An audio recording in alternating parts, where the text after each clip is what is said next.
Magluluto po tayo ngayon ng adobong tuna mga idol. Yan.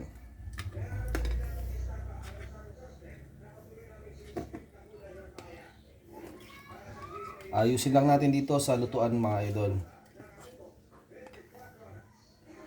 Saka natin lalagay yung iniwang bawang, iniwang sibuyas, siling pula, at siling green mga idol. Titimplahan natin ng paminta, pampalasa, laurel, at lalagyan din natin ng taba ng baboy mga idol. Bali ito yung magbibigay ng mantika sa kanya mga idol.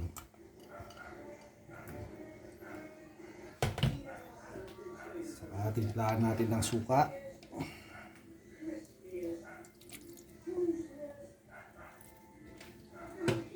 At toyo mga idol.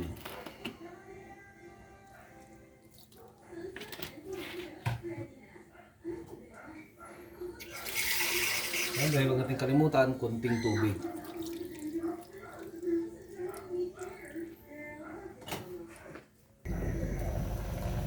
Yan, luto na mga idol yung adobong tuna natin.